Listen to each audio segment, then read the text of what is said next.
বাংলার প্রায় ৫৪,০০০ আধার কার্ডের সাথে এই সমস্যা হয়েছিল।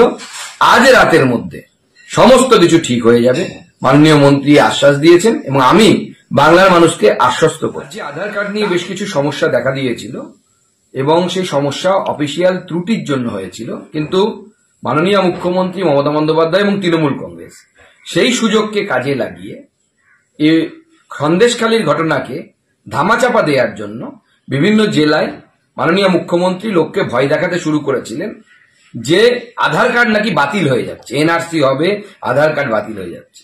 আমি বাংলার জনগণকে আশ্বস্ত করতে চাই, কারো আধার কার্ড বাতিল হচ্ছে না। মাননীয় মন্ত্রী শ্রী অশ্বিনী বৈষ্ণবের সাথে আমি দেখা করে এলাম। বাংলার প্রায় ৫৪,০০০ আধার কার্ডের সাথে এই সমস্যা হয়েছিল। আজ রাতের মধ্যে সমস্ত কিছু ঠিক হয়ে যাবে মাননীয় মন্ত্রী আশ্বাস দিয়েছেন এবং আমি বাংলার মানুষকে আশ্বস্ত করছি। তার সাথে সাথে বাংলার মানুষকে আমি সাবধান করতে চাই যে যত ভোট এগিয়ে আসবে এই মিথ্যাশ্রীর প্রচার তত বাড়বে। সেজন্য মিথ্যাশ্রী থেকে সাবধানে থাকুন, দূরত্ব বজায় রাখুন। সুকান্ত মজুমদার এবং ভারতীয় জনতা পার্টি রেসপন্সিবিলিটি নিচ্ছে, দায়িত্ব নিচ্ছে, যাদের আধার কার্ড নিয়ে সমস্যা হয়েছে তাদের সকলের আধার কার্ড ঠিক করার ব্যবস্থা আমরা দায়িত্ব নিয়ে বলছি।